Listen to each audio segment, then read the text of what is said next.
বাংলাদেশি কর্মীদের জন্য কুয়েতের শ্রমবাজার আবার উন্মুক্ত হওয়ার সম্ভাবনা তৈরি হয়েছে।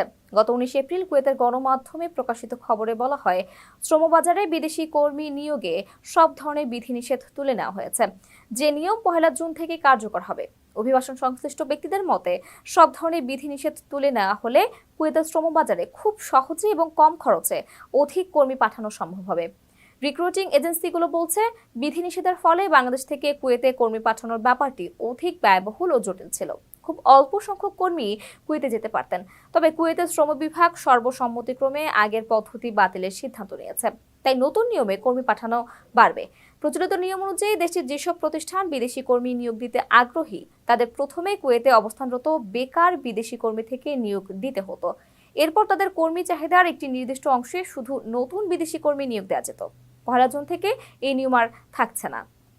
বাংলাদেশ জনশক্তি কর্মসংস্থান ও প্রশিক্ষণ ব্যুরো তথ্য অনুযায়ী 1976 থেকে 2024 সালের মার্চ পর্যন্ত 6,96,889 জন বাংলাদেশি কর্মী কুয়েতে গেছেন। এর মধ্যে 1976 থেকে 2016 সালের মার্চ পর্যন্ত 40 বছরে 5,05,047 জন বাংলাদেশি গেছেন।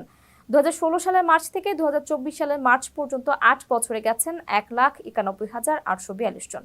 তবে বাজার পুরোপুরি চালু হলে বছরে 50,000-এর বেশি কর্মীর কুয়েতে কর্মসংস্থান হতে পারে।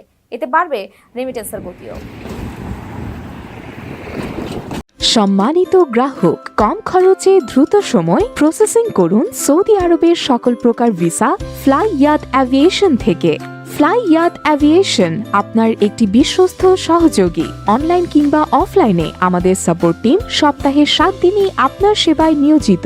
সৌদি আরবের ভিসা প্রসেসিং, আমেল আইডি, আমেল মঞ্জিল, সাওয়াক খাস, ফ্যামিলি ভিজিট ভিসা, উমরা ভিসা প্রসেসিং, যে কোনো দেশের এয়ার টিকিট সম্পর্কে যে কোনো তথ্যের জন্য আজই চলে আসুন আমাদের ঠিকানায় অথবা কল করুন আমাদের হেল্পলাইন নম্বরে।